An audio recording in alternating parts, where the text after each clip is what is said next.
Boa noite a todos e todas. Bem-vindos a mais uma live do Letrare, nesse projeto especial Letrare Poet, lives do Letrare Poet. Esse semestre todo e até o final do ano, nós vamos ter lives em conjunto com egressos, alunos e professores da Poet para comemorar datas especiais. Meu nome é Diana Fortier, eu sou coordenadora do Projeto Letrare. Estou aqui com a Camila Oliveira, que eu vou já apresentar bem direitinho. Mas antes eu queria dar alguns recados. Essa é a 5ª live do ciclo de eventos 2024, que, como eu já disse, é promovido pelo Letrare, Laboratório de Edição, Tradução e Revisão de Textos Acadêmicos da UFC, e pela Poet, o Programa de Pós-Graduação em Estudos da Tradução da UFC.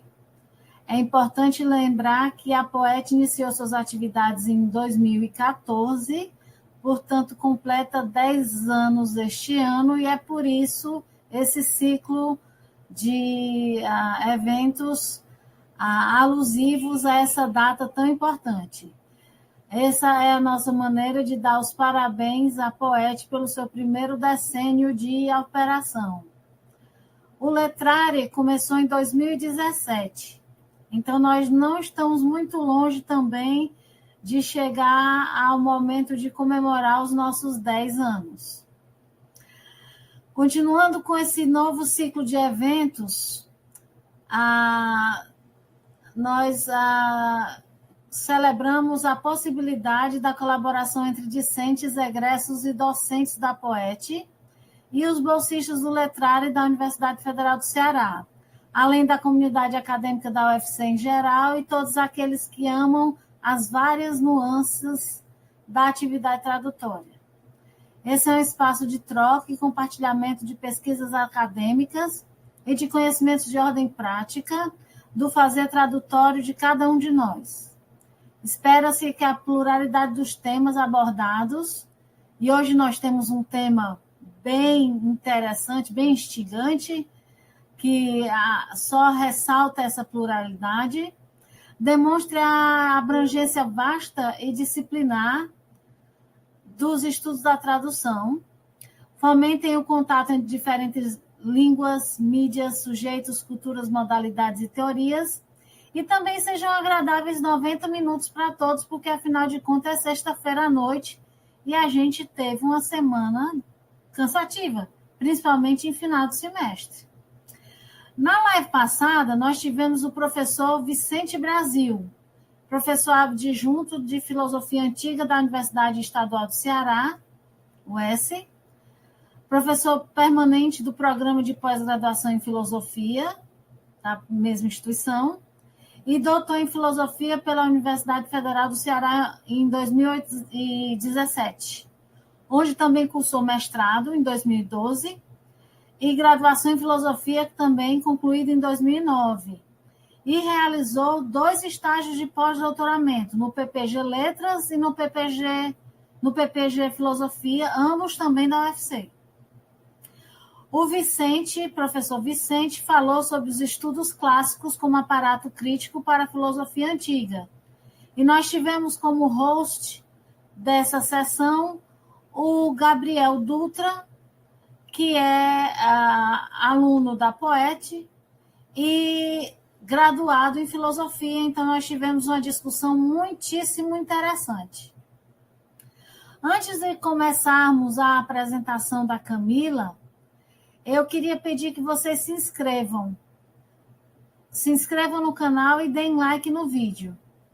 Quando vocês fazem isso, o YouTube entende que esse vídeo é relevante e passa a recomendá-lo para mais pessoas, facilitando assim a divulgação do nosso trabalho. E, por favor, sigam também o @Projeto Letrário no Instagram. Isso aumenta o alcance do projeto na plataforma e potencializa o nosso trabalho de divulgação científica. No final da live será disponibilizado o link para o formulário de presença, que vocês devem preencher e responder algumas breves perguntas para receber o certificado de 2 horas complementares. Repetindo, meu nome é Diana Fortier, coordenadora do Projeto Letrário, e eu serei a host dessa live. Eu sou professora do DELIUT, Departamento de Estudos da Tradução, de Estudos da Língua Inglesa, Suas Literaturas e Tradução, e também sou professora permanente da Pós-Graduação em Estudos da Tradução, a POET, aqui da UFC. Mas, antes de mais nada, eu sou uma apaixonada por tradução e estou aqui para ouvir o que interessa, que é a palestra da Camila. A Camila, que está aqui do meu lado, Camila Moreira de Oliveira de Lima, é doutoranda em Estudos da Tradução, PGET UFC, onde eu também fiz meu doutorado, mestra em Estudos da Tradução pela POET, a UFC, e graduando em Letras Inglês UFC. É onde eu tive contato com ela nas 2 instâncias, durante esse período de mestrado e graduação.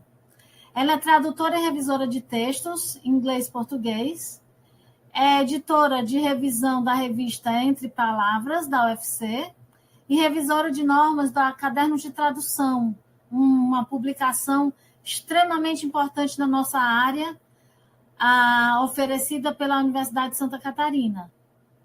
Ela é membro do grupo de pesquisa Literatura Brasileira em Tradução, do CNPq, e o tema da live, tema interessantíssimo da live da Camila, é a tradução de termos indígenas para o inglês e francês. O caso de Macunaíma, 1928, meu tio Iauratê, de 1961, e Maíra, de 1976. Então, eu passo a palavra para a Camila, e no final da apresentação dela nós teremos perguntas. Então, vão colocando suas dúvidas aí no chat, que a gente vai colocar depois para a Camila responder aqui. Camila, the ground is yours, the floor is yours. Thank you. Boa noite, gente. Boa noite, Diana. Boa noite, querida. Muito obrigada, né? Primeiro, pelo convite. Eu tive a oportunidade de ver o Letrário nascer, né? É verdade. Eu acho que eu estava no finalzinho da graduação, por aí. Faz um tempo. E participei por um tempo também, até, enfim, vim aqui para a UFSC. Então, como a Diana falou, né, eu vou falar sobre a tradução de termos indígenas para o inglês e o francês. Isso é, na verdade, uma amálgama assim, das pesquisas que eu tenho feito desde o mestrado, que eu trabalho principalmente com Guimarães Rosa. No mestrado, eu estudei Meu Tio Iauratê, que é um conto do Guimarães Rosa, e eu estudei no mestrado, eu estudei as traduções do Meu Tio Iauratê para o inglês. No doutorado, eu estou estudando Macunaíma, as traduções para o inglês de Macunaíma, e nesse meio tempo também acabei topando com Maíra. Então, eu selecionei esses 3 textos, né, Macunaíma, Meu Tio Iauratê e Maíra, porque eles exemplificam bem essa questão da tradução de termos indígenas. Então, vou começar. Bem, primeiro eu vou apresentar as obras, né, cada uma, e depois as traduções, E, finalmente, vou comentar um pouco desses desafios de tradução em relação... Não são só termos indígenas, né? Como a gente vai ver, é toda uma questão de elementos culturais, de mitologia envolvida. Tem muita coisa desafiadora nessas traduções. Bem, o Macunaíma, o herói sem nenhum caráter, o subtítulo é importante, porque ele está presente aí desde a primeira edição. Essa foto é da primeira edição de Macunaíma, escrito pelo Mário de Andrade, que começou a esboçar essa obra lá por volta de 1926. E a primeira edição ela foi publicada em 1928. Certo? O Meu Tio Iauaretê é um conto que ele é bem peculiar, assim, no sentido de que ele já apresenta muitos dos elementos que apareceriam depois em Grande Sertão Veredas. E existem, né, indícios de que ele foi escrito, de fato, bem antes de Grande Sertão Veredas. Tem os datiloscritos do Guimarães Rosa, no acervo em São Paulo, tem uma anotação que supostamente, teoricamente, provavelmente foi feita pelo Guimarães Rosa, está na caligrafia dele, escrito anterior ao GSV. E tem muitos elementos que depois a gente vai ver no Grande Sertão Veredas, como, por exemplo, a questão do narrador que está conversando com o interlocutor que nunca aparece, a própria questão da linguagem, o estilo, enfim, é bem parecido, mas é mais radical ainda. Então, ele é um experimento muito radical, assim, com a linguagem. Esse conto, ele acabou sendo publicado depois do Grande Sertão Veredas, né? Ele foi publicado inicialmente na revista Senhor, em 1961, e depois ele foi publicado em 1969, postumamente, né, da morte do Guimarães Rosa, em Estas Histórias, uma coletânea também de contos.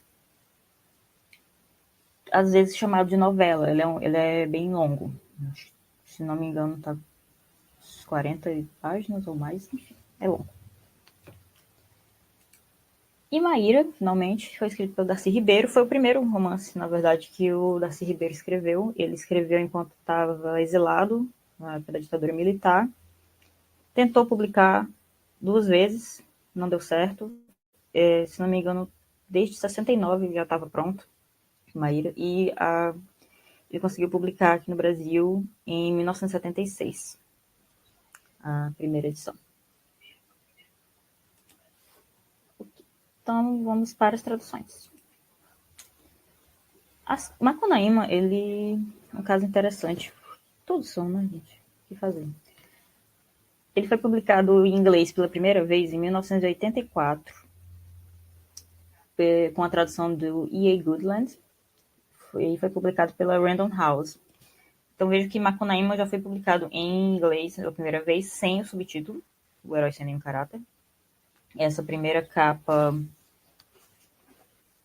aqui. Tem uma pilha de livros do meu lado, gente, pelo amor de Deus.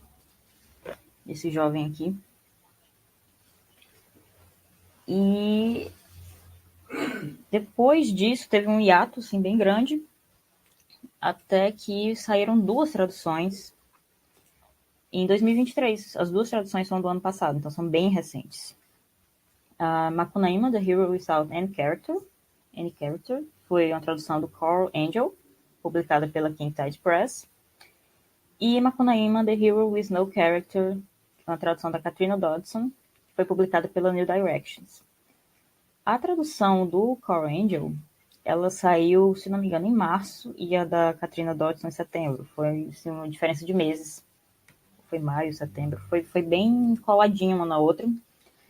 A tradução da Katrina Dodson, ela teve mais publicidade, digamos assim. Ela estava anunciada desde 2016. Ela teve um financiamento também no Brasil. E se vocês procurarem no YouTube e em outras plataformas, também ela fala sobre essa tradução várias vezes. É bem interessante. Essas 2 traduções mais recentes, elas são estadunidenses.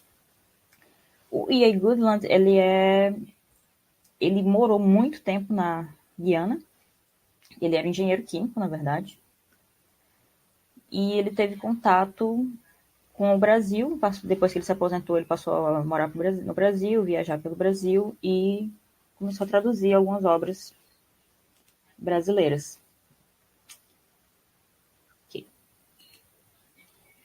Já o Meu Tio Yaowareté, ele tem duas traduções. Uma é My Uncle the Jaguar, que é uma tradução do Giovanni Pontiero, que também foi tradutor de Clarice Lispector. Essa tradução ela foi publicada numa antologia chamada Masterworks of Latin American Short Fiction. Veja que capa sugestiva, tem um periquito. Que é de 1997. E The Jaguar foi a segunda tradução de 2001, ela teve uma reimpressão em 2007. Foi feito pelo David Treese, que é um professor da Universidade de... Eu esqueci. King's College, será? Eu acho. Ele é britânico. Publicado na coletânea The Jaguar and Other Stories.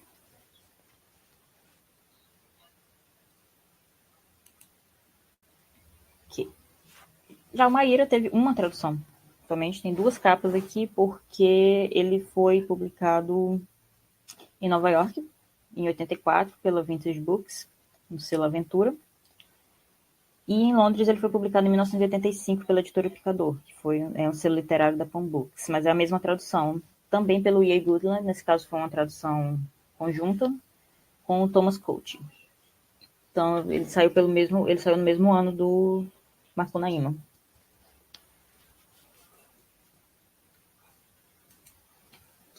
E agora as traduções para o francês. Bem, o meu foco de pesquisa, na verdade, é o inglês.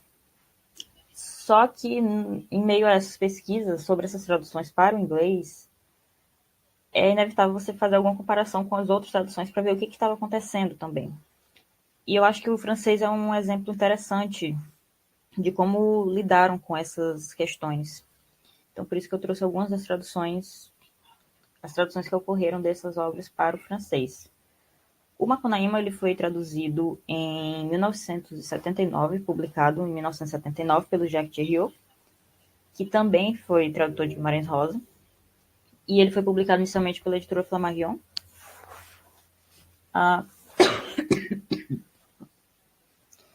Teve duas reimpressões, a primeira em 96, que foi baseada na edição crítica da TV Ancona Lopes. Então essa edição ela saiu pela Stock Unesco. Como ela é baseada na edição crítica, ela tem a tradução, mas ela também traz os prefácios, todo esse paratexto envolvendo o livro que tem na edição crítica. É uma edição muito interessante. E teve uma segunda reimpressão em 2016, que é essa capa aqui mais recente, rosa. E todas essas são a tradução do Jacques Thériault. O Meu Tio Yaowareté, ele teve duas traduções com o mesmo título, Mon Oncle le Jaguar. A primeira de 1998, do Jacques Thériault também. Foi publicada pela Albin Michel, no selo Le Grand Traduction. E a primeira reimpressão, a reimpressão de 2000, saiu pelo selo Domaine Étranger, com essa capa sensacional do gaúcho, aparecendo no livro de Guimarães Rosa, que é a mesma capa do Grande Sertão Veredas também, que está aqui, de Adorim.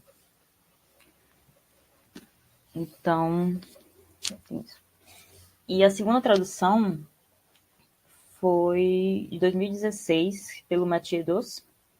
Ela foi publicada na coletânea Mon Oncle le Jaguar et Notre Histoire, pela editora Chandenne. E ela tem essas duas capas, mas é a mesma, foram do mesmo ano. O Mathieu Dos, ele estudou esse conto também na tese dele, e aí depois ele fez essa compilação de contos de Guimarães Rosa e publicou essas traduções.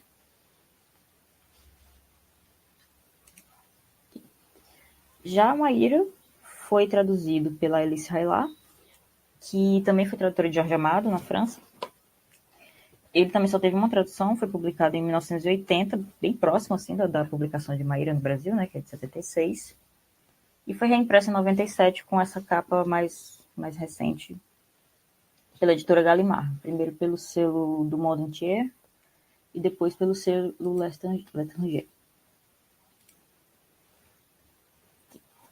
Então, tendo apresentado todas essas obras, vou falar um pouco sobre os desafios da tradução, das traduções. Então, eu dividi em três desafios principais, digamos assim. E vou usar uma obra como exemplo de cada coisa dessas. Mas depois a gente pode falar mais sobre como isso se apresenta nos outros livros também. A primeira questão seria o hibridismo linguístico, que é algo muito, muito presente no meu tio Yawarete, principalmente. O meu tio Yawarete, qual que é a história, né, do meu tio Yawarete? Se trata de uma pessoa que está num determinado local lá, e ele encontra a cabana de um onceiro, e acaba ficando lá pode ter onça lá de fora, enfim, ele fica lá e ele tem toda uma conversa em que o interlocutor não aparece, né? Só o narrador fala, o narrador personagem, que é esse onceiro. E toda a questão do conto é que, à medida que o conto vai acontecendo, ele vai meio que tendo essa transição do sujeito, de localização, de posição do sujeito. Ele vai deixando mais o domínio do homem branco e vai se passando mais para o indígena, para o lado da mãe dele, que era indígena, e ele vai se transformando numa onça. E isso se dá pela linguagem. Então é muito a linguagem no meu tio Yawarete não é só uma questão, não é só um recurso estilístico. Ele é quase que um personagem. Então é uma questão muito importante. Eu vou mostrar alguns exemplos da tradução, né? Se alguém me dissesse que é impossível traduzir, eu acreditaria. Pois é, complicado. Porém, não é impossível. E nas referências culturais, vou trazer o exemplo do Macunaíma, porque tem uma questão bastante específica com o Macunaíma, que é a mitologia utilizada para construir a obra. E o paratexto, vou falar um pouco sobre o Maíra. Paratexto paratexto é o discurso de acompanhamento da tradução. Então, são os prefácios, os pós-fácios, coisas que acompanham o texto. O glossário, dependendo do autor, não vai considerar o glossário como um paratexto, mas enfim, de modo geral, são todos esses discursos de acompanhamento do texto. As notas de tradutor, as notas de rodapé, notas de fim e tudo mais. Okay. Deixa eu passar aqui para o Michu Yawarete.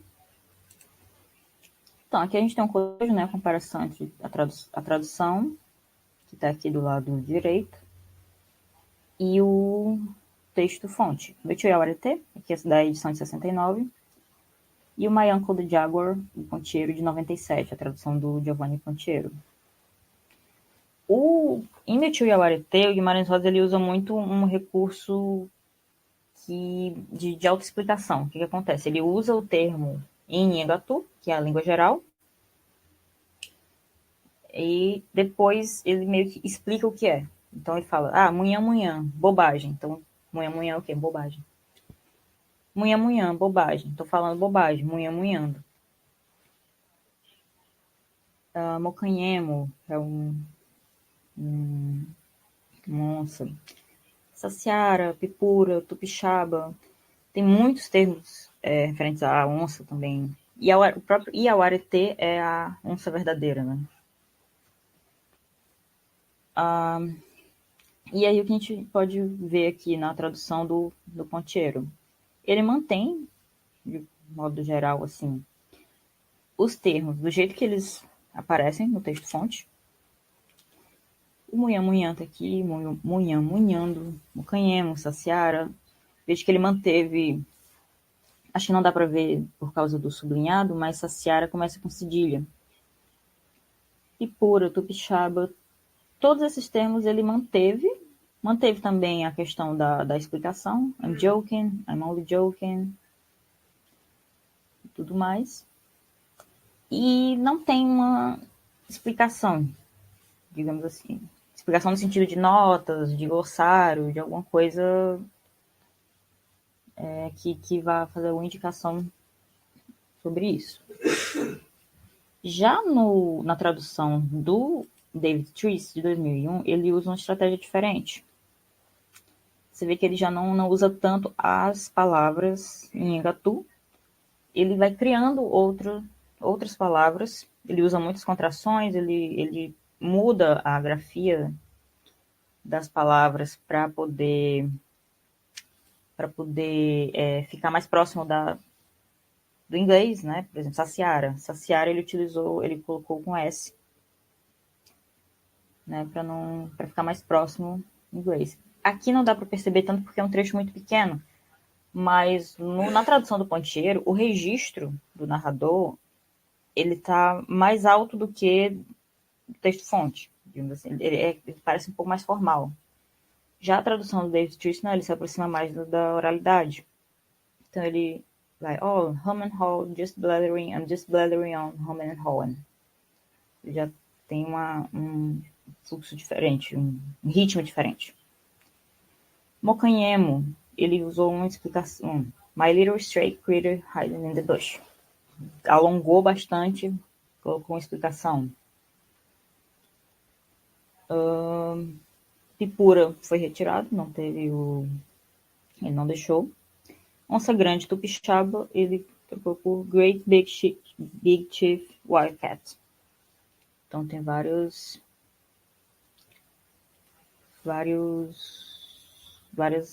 estratégias desse tipo que ele vai utilizando. Mas acaba sendo, ele não deixa tanto os termos em inglês ou em Ngatu, mas cria um ritmo diferente para essa tradução. Em francês, acontece uma coisa parecida, de uma tradução ter um registro diferente da outra. E na tradução do Matidos, especificamente, ele tem um glossário ao final da obra, mas não é um glossário específico do Yawarete, é um glossário de todos os contos, então não são todos os termos que são trazidos com glossário. Macunaíma. Macunaíma é um caso interessante. O Macunaíma, ele nasceu, né, quando um belo dia o Mário de Andrade topou. Mário de Andrade lia muitos alemães. Um belo dia Mário de Andrade topou com este livro, do Roraima ao Orinoco. Ele é um livro de 1924. Na verdade, foi o seguinte. Um etnógrafo chamado Theodor Koch-Lumberg, alemão, ele fez uma expedição do Roraima ao Orinoco de 1911 a 1913. E, voltando dessa expedição, ele publicou uma obra imensa, 5 volumes de livros, 5 livros, sobre essa viagem. Publicou um relato de viagem, fotos, relatos de rituais, da arte. E esse volume 2, especificamente, que é esse que está na foto,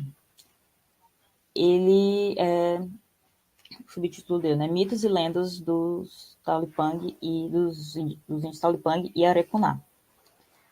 Os Taulipang e Arecuná são povos Pemon, que é um povo que vive ali naquela região onde o Koch Grunberg esteve. Esses mitos foram coletados por ele, contados por 2 indígenas, o Aculi e o Mayuluaipu. E desses 50 mitos, 12 dizem respeito especificamente ao Macunaíma. Quem é Macunaíma, né? Macunaíma é um personagem da mitologia Pemon, que ele pode ser considerado assim na categorização, digamos, antropológica, como um trickster. Resumidamente, o que é um trickster, né? O trickster, ele é um personagem, um ser amoral. Ele não é bom, ele não é mau. E uma das características dele é justamente a capacidade de transformação. No caso do Macunaíma, ele transforma coisas em outras coisas, ele transforma situações, ele se transforma. E o Mário de Andrade, como ele disse na carta, ele foi desesperado de comoção lírica quando leu essa obra. Tem muitas anotações ao redor das páginas do livro do Mário de Andrade, do volume que ele tinha. E ele utilizou essa mitologia para construir o Macunaíma. Né? Macunaíma com K virou Macunaíma com C, virou o herói sem nenhum caráter. Ele foi construído, então, a partir do amálgama de narrativas indígenas, né? Dessas narrativas, sobre o próprio Macunaíma, e outros dois personagens chamados Koneuo e Kalauanzeg, que também são um tipo de trickster, mas é diferente. Tipos diferentes, digamos assim. Essa edição do Roraima Orinoco, ela é recente, ela é da Cambridge. Eles reimprimiram em alemão, mas a editora da Unesp publicou uma tradução ano passado, dos 3 primeiros volumes. Um pouco antes também eles já tinham publicado a primeira, que é essa daqui, então, do Roraima Orinoco. Então, bem interessante. E assim, o que isso tem a ver com a tradução? Primeiro que, de certa forma, isso já foi uma tradução. O Mário de Andrade, ele meio que traduziu uma cultura dentro do Macunaíma, e ele utilizou isso. O Macunaíma, ele é uma rapsódia, ele é uma coxa de retalhos. Então ele tem uma série de referências. Tudo em Macunaíma é referência. Ele é muito intertextual. Um texto intertextual. Então tem muitas coisas que você sempre pode... isso aqui veio dali, isso aqui veio da Cuba. Então, como o Mário de Andrade disse, ele copiou mesmo. Tem muitas coisas que são exatamente o que estão nos mitos. E ele fez isso de forma que a própria estrutura do texto do Macunaíma, o livro Macunaíma, ele é a estrutura do mito. Então, é quase que mais uma questão de estrutura do que da língua em si. Aqui eu trouxe uma tabelinha, só como um exemplo de alguns... como essas narrativas foram aproveitadas no Macunaíma, né? Aqui tá os títulos traduzidos. Por exemplo, o mito 4, Feitos de Macunaíma, foi utilizado no capítulo A Francesa e o Gigante. Outros feitos de Macunaíma também no A Francesa e o Gigante, em A Velha Seiuci, Paciente de Macunaíma, Como a Arraia e a Cobra Venenosa Vieram ao Mundo, Macunaíma e o Rapaz da Árvore Samaúma, Macunaíma no Laço do Piaimã. Piaimã também é um personagem que aparece nessas mitologias.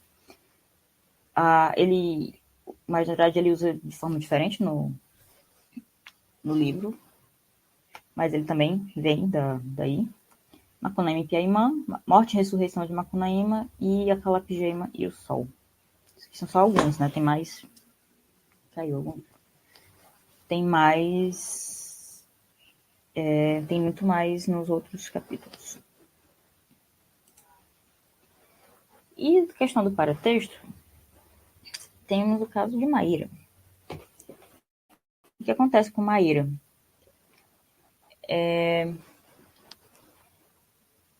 Maíra é o deus do povo Mairum. O povo Mairum é um povo fictício criado pelo Darcy Ribeiro. O Darcy Ribeiro, utilizando todo o conhecimento que ele tinha de povos e mitologias, ele fez ele criou uma cultura fictícia chamada Mairum, cujo deus é o deus Maíra. E a história ela se passa em torno do Avá, ou Isaías, que é um rapaz que ele é prometido, digamos assim, para ser o Tuxaua, o chefe guerreiro dos Mairum. Só que quando ele é criança, ele é levado pelos missionários, ele acaba sendo educado em Roma e ele deve se tornar padre. Ele está prestes a se tornar padre. Então, em certo momento, ele volta para a aldeia Mairum como missionário, né, seminarista, e tem todo esse conflito, tem muito esse conflito dentro da obra, porque ele é indígena, mas ele foi criado como Ele foi criado em Roma como católico e ele deveria ser o chefe da aldeia, enfim, tem toda uma questão. E tem muitas palavras também que Darcy Ribeiro usa, o próprio Tuxaua, por exemplo, e foram traduzidos de forma bem diferente, digamos assim. Por exemplo, no inglês, Tuxaua foi traduzido como War Chief, chefe guerreiro.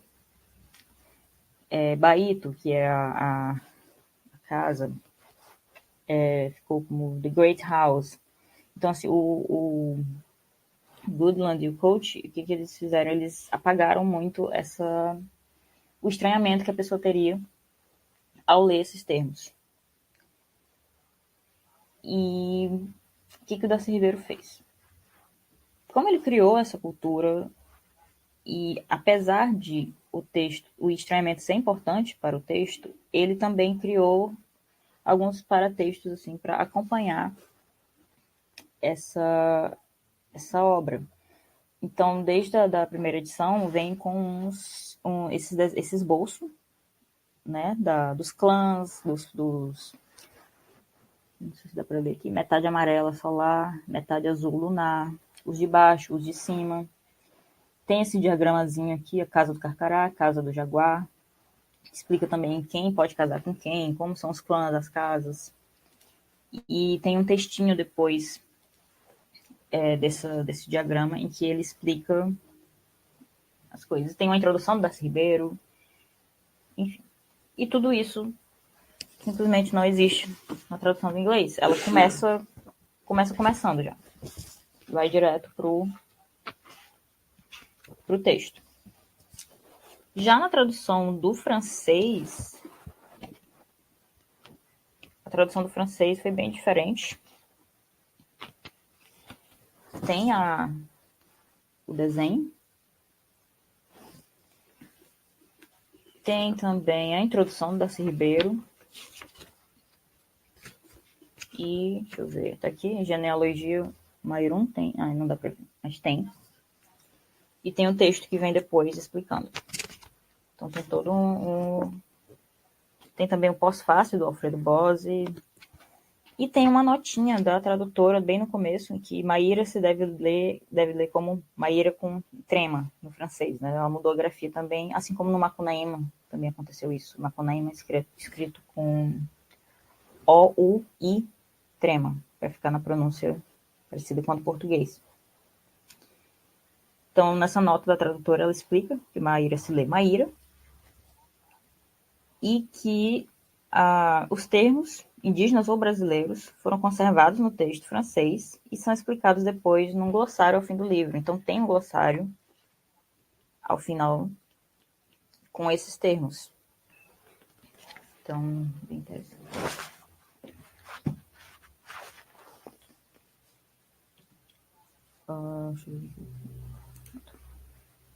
Então, fechando, né, isso tudo. Então, apesar de serem separadas assim, por algumas décadas, várias décadas, essas três obras elas apresentam uns desafios similares, né, de tradução. E aí fica a questão, né, não sei se dá para responder ou não, mas como é que fica, como é que se lida com o entrelaçamento de culturas presente em cada texto?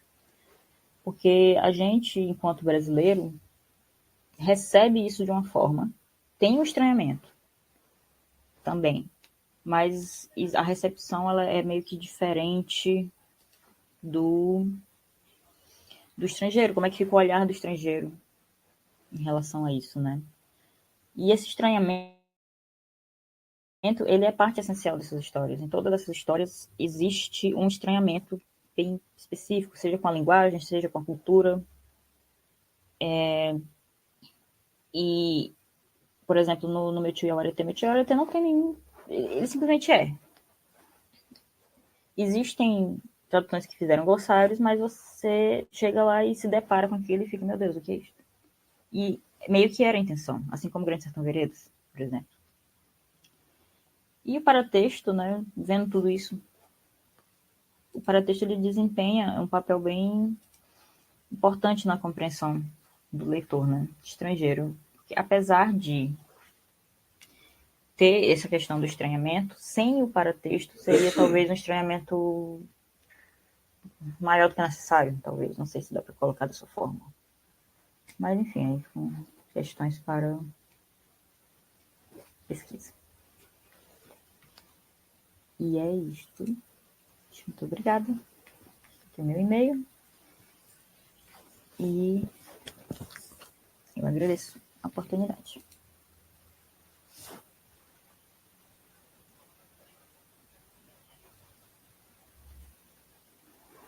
A transposição do Homero. Eu não diria que é o objetivo da tradução do inglês para fins didáticos, assim. É uma questão de... É porque, assim, em alguns casos, o que acontece? A primeira tradução de uma obra, ela tende a deixar o texto mais... Eu perdi a palavra agora. A homogeneizar o texto. Então, você pega, por exemplo, uma tradução mais antiga de Guimarães Rosa, a tradução acaba sendo mais fácil de ler do que o Guimarães Rosa em português. Porque ele meio que tira mais o que está de estranho ali, para que facilite a leitura. Mas acho que não dá para chamar tanto de fins didáticos, porque é mais uma questão de introduzir o autor no mercado. Passado algum tempo, geralmente, não vou dizer geralmente, mas dependendo do autor, dependendo do mercado, enfim, tem mil questões nessa história, acontece das traduções ficarem mais não é complicada a palavra, elas se aproximam mais do texto-fonte. Então, você tem umas traduções dos anos 80, 60, traduções de Guimarães Rosa, por exemplo, nos anos 60, elas não vão ser tão desafiadoras assim para o leitor, porque ele está aproximando o leitor da obra de uma forma mais... não sei se quase colonialista. Ou aquela literatura... aquela literatura fantástica da América Latina. Então vamos trazer isso para cá. Então, é meio assim. O apagamento para texto também contribui para uma tendência homogeneizadora dos textos. Pois é justamente isso. Você tem uma ira no inglês, eles não têm paratexto. Então, que você pega um leitor americano, médio, vai ler Maíra e tá, o que está acontecendo aqui? Quem sou eu? Onde estou? E o livro também ele contribui um pouco para isso, porque ele não usa tanto as palavras, ele não usa tanto a questão do vocabulário indígena. Ele não tem glossário, ele não chega em tudo isso. Mas eu acho que isso prejudica um pouco a recepção também. Porque não vai ser para um público especializado. O leitor quer saber o que está lendo. No caso do Maíra, eu acho que seria muito importante ter o paratexto.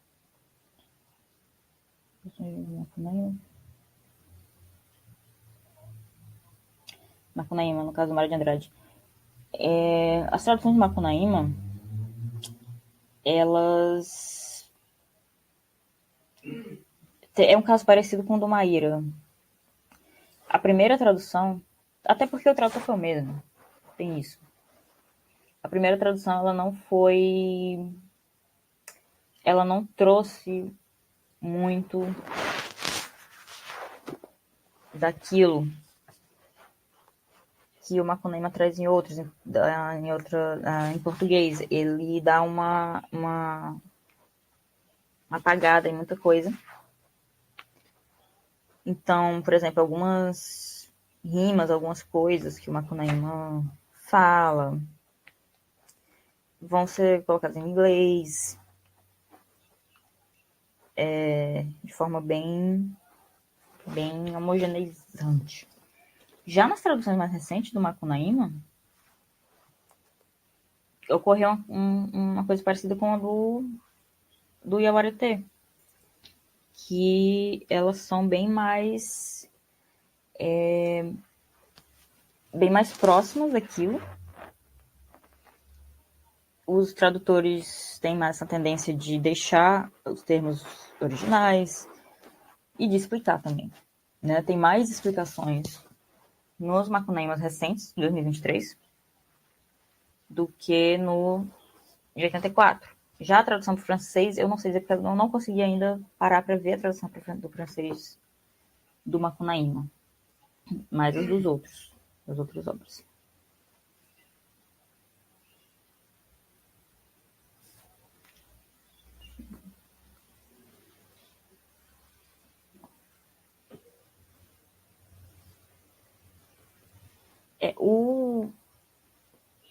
O Pontiero, na tradução do Pontiero, você percebe que tá formal demais.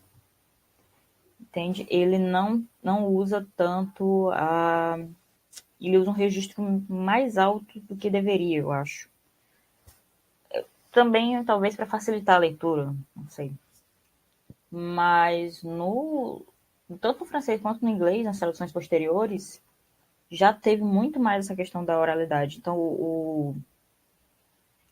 o David Trice, por exemplo, ele usa muito essa questão das contrações, ele cria alguns termos, assim, vai juntando algumas coisas, ele melhora o fluxo. Então, apesar dele reduzir um pouco o estranhamento da língua, né, de ele não incluir tanto o Nhangatu, ele perde nisso, mas ganha na oralidade, no fluxo da leitura. Fica mais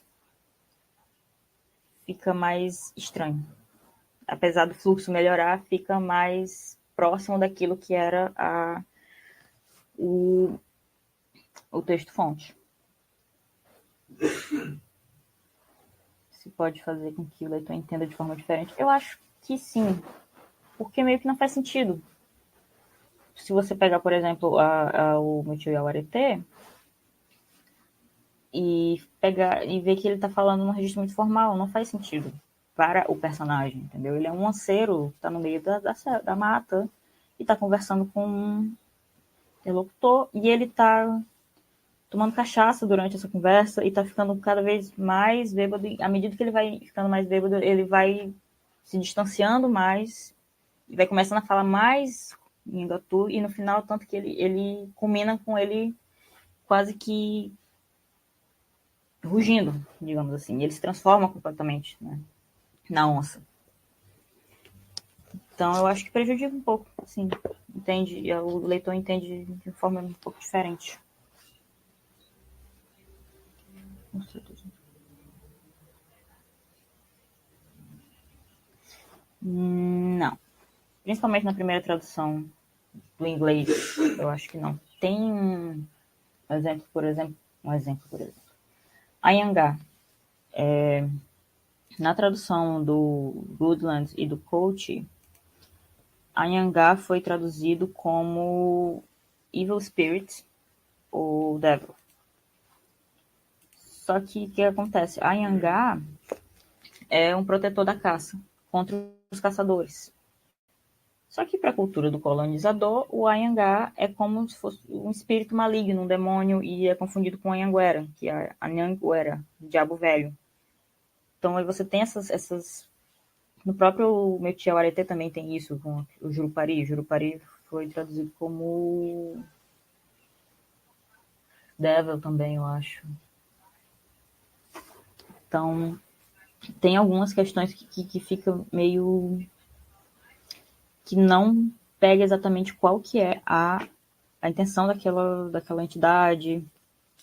Tem o termo no Maíra que é Mirichoran, e até o título de um dos capítulos é a Mirichoran e o Sarigui. A Mirichoran é uma mulher que ela não, naquela aldeia, ela não precisa se casar. Ela tem poder de escolha, digamos assim. Ela pode ficar com quem ela quiser. E ela é consagrada lá na aldeia. Ela tem um papel sagrado na aldeia. E ela foi traduzida como public woman, como uma prostituta.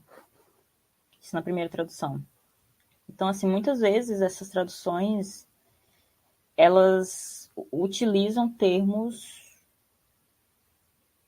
colonizadores demais para algo que não era aquilo, entende? Fica bem diferente.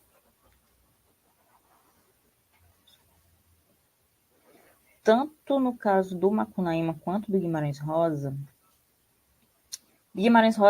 o que Guimarães Rosa tem é meio complicado em inglês, porque a maior parte das traduções de Guimarães Rosa para o inglês aconteceram à volta da década de 60. E não foi lá essas coisas. Não teve outras traduções por muito tempo.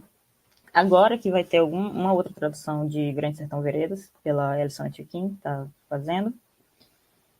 Então, assim, eu diria que a recepção do Guimarães Rosa, ela não foi tão boa, assim, para o público em geral. Ele teve algum impacto no público especializado, né, academicamente. Mas o Guimarães Rosa, ele teve um problema também de ser meio que vendido como parte do boom latino-americano. E não era bem isso. Como a literatura fantástica, como, por exemplo, a do Garcia Marques, e tudo mais. E aí a pessoa ia ler e, opa, não era bem isso. Então, teve meio que esse problema. E Guimarães Rosa, ele era um diplomata. Ele, quando estava vivo, ele se correspondeu bastante com os tradutores.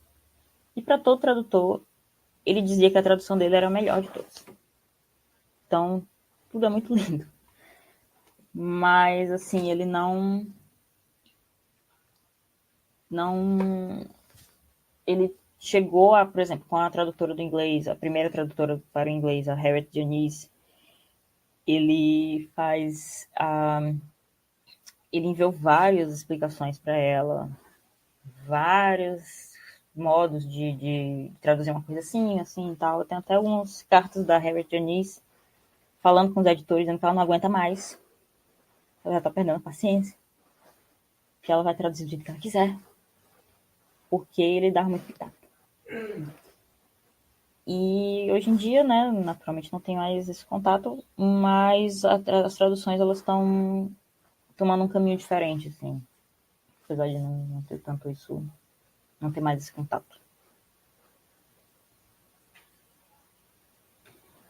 No Meu Tio e o Arete, diz o David Trees que não leu a tradução do Ponteiro. Contato direto entre si, eu acho que eles não tiveram. Não deu. Até porque eu acho que o Ponteiro morreu antes. Mas eu acho que teve, sim, leituras, trocas de uma tradução para outra, porque é muito... Às vezes o fato de ser tão diferente meio que indica que ele fez aquilo de propósito, para não bater com a tradução anterior. E no caso do Macunaíma, isso é o que eu gostaria de saber, mas eu acredito que não, porque a tradução do Carl Angel e da Katrina Dodson saiu muito igual, quase ao mesmo tempo.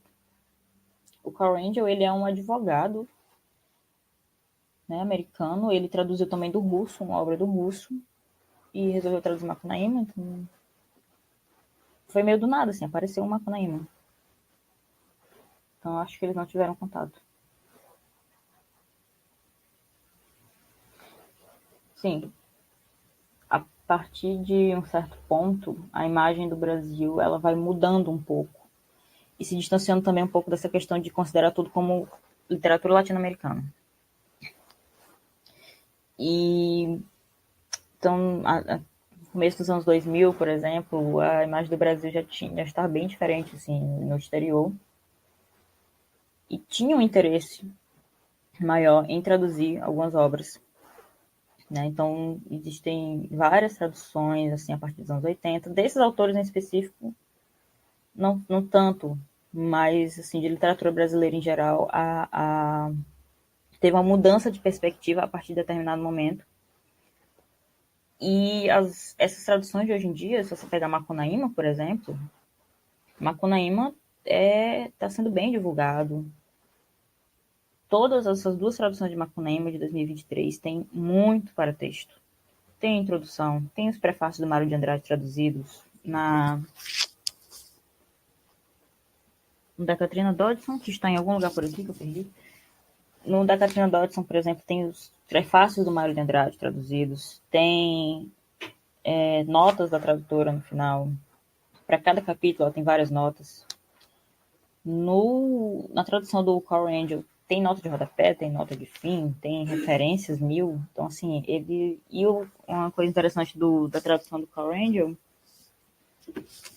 é que ele faz questão de citar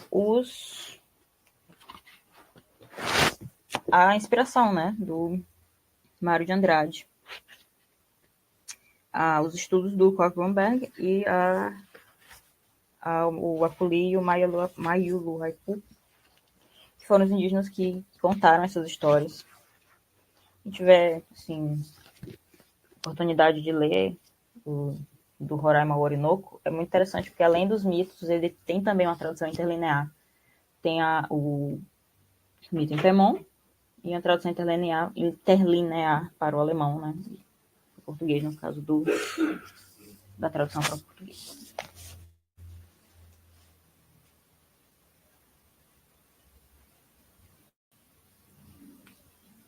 Eu acho que hoje em dia, talvez, Mário de Andrade, as traduções do Mário de Andrade hoje em dia eu acho bem interessantes. As do Guimarães Rosa hoje em dia eu acho que deu um salto assim de qualidade.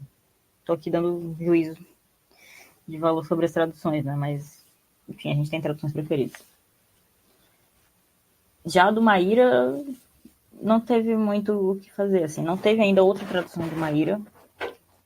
Mas se houver, eu acho que, seguindo a tendência das traduções mais recentes, ele talvez também já viesse com mais paratexto, já viesse com mais, talvez com glossário, com notas. A questão da nota, né, e do paratexto, muitas vezes não é nem uma questão do tradutor, é uma questão da editora.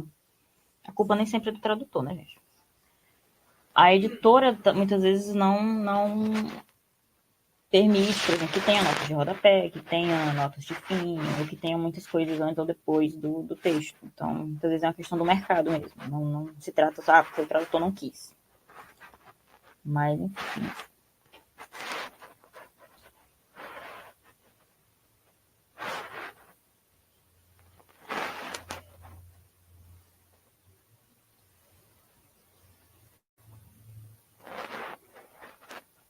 Tem um capítulo muito interessante no Maíra, que eu acho que se chamava, que tem justamente isso. O Isaí é um capítulo em primeira pessoa, porque nos capítulos em Maíra ele tem diferentes narradores. E ele é um capítulo em primeira pessoa, em que o Isaías está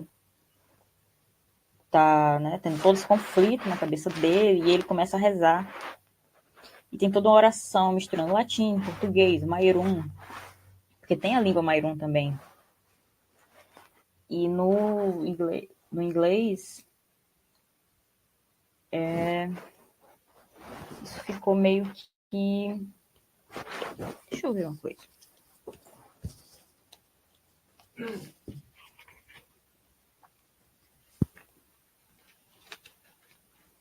Ele dá mais uma homogeneizada, para variar.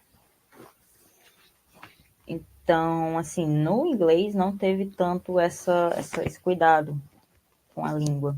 No francês já teve mais, porque a tradutora ela deixou aquelas notas ao final, explicando os termos, etc. Então, eu acho que já dá para fazer essa imersão maior no texto enquanto você está lendo, e depois, tendo essa opção do glossário, fazer.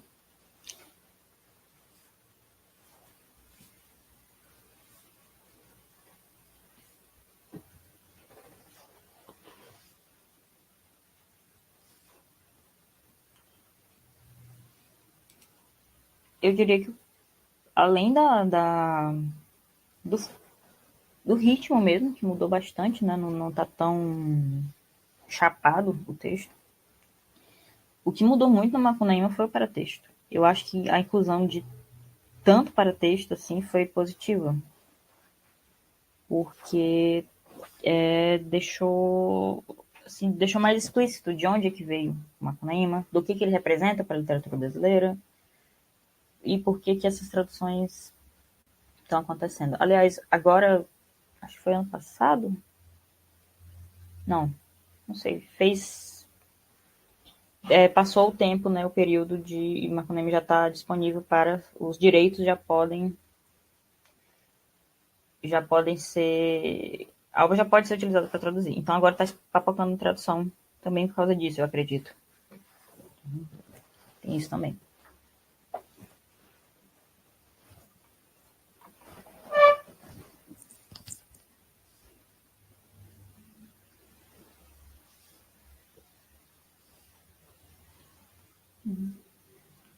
Tá sem áudio.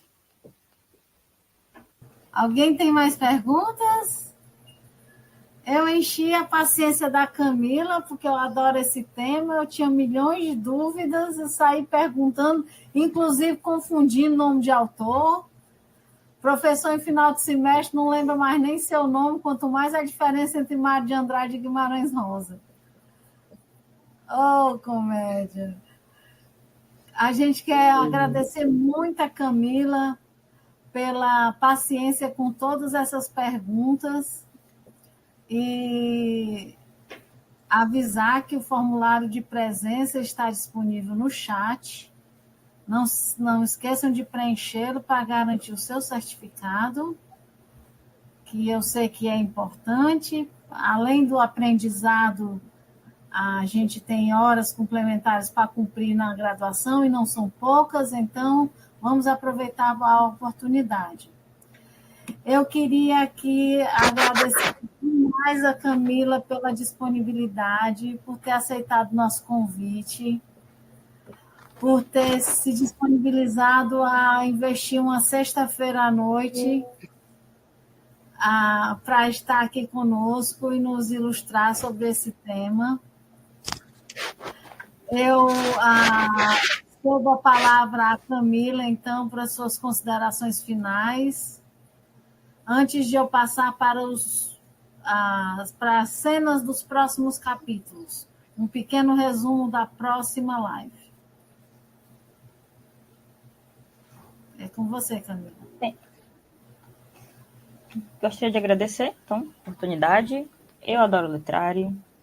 Felizmente não consegui ficar muito tempo no letrário depois de um tempo no mestrado, porque, enfim, 1000 coisas. E aí eu vim para Florianópolis, mas, enfim, é isso. E quem tiver a oportunidade de conhecer melhor essas obras, essas traduções, recomendo.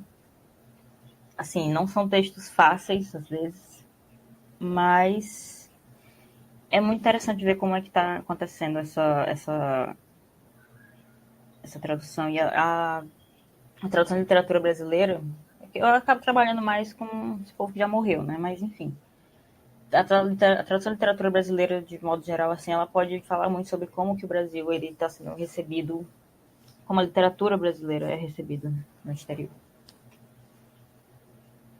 E de quebra como a cultura brasileira e como o próprio brasileiro, o cidadão do Brasil, também é visto e recebido no exterior, né? Então é super importante, são coisas que nos constituem e é uma oportunidade rara que a gente tem de tratar desses temas aqui. É por isso que eu anotei perguntas a semana todinha para fazer aqui hoje, para ver se eu aprendia mais um pouco.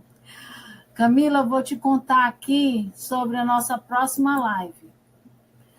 A gente está se aproximando, então, do fim dessa live tão rica. Eu espero que tenha sido um tempo proveitoso para todos, nessa sexta-feira à noite.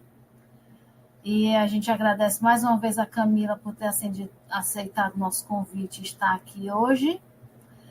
Na semana que vem, nós vamos ter a Maria Marques, que nasceu e cresceu no Rio de Janeiro, mas vive há mais de 30 anos na França, onde obteve um master em tradução especializada pela Universidade de Paris-III, Sorbonne Nouvelle. Profissional autônoma desde 1996, acumulou sólida experiência na tradução e adaptação de textos editoriais e de comunicação corporativa para clientes franceses e suíços, além de lecionar de 2013 a 2022 no Master de Tradução da École Supérieure d'Interprète et Traducteur. É autora do Guia Prático de Tradução Francês-Português, da editora Nas Entrelinhas, lançado em março de 2024, e publica regularmente artigos sobre a tradução francês-português na plataforma Substack. O tema da apresentação da Maria é a prática da tradução do francês para além dos dicionários. Lembrando do link do formulário nos comentários, é preciso responder a breves perguntas e deixar seus dados para receber os certificados, e incentivamos fortemente nossos queridos participantes a seguir o perfil do Letrare no Instagram, @projetoletrare, para receber atualizações sobre futuras lives, que vocês sabem, sem atualização nenhuma, que vão ser sempre às sextas-feiras, às 19 horas. Os links para as redes sociais e outras informações estão na descrição do vídeo. Eu agradeço muito a presença de todos, principalmente a presença da Camila, a nossa palestrante de hoje, e com isso me despeço com o voto de bom final de semana para todo mundo. Um abraço, pessoal.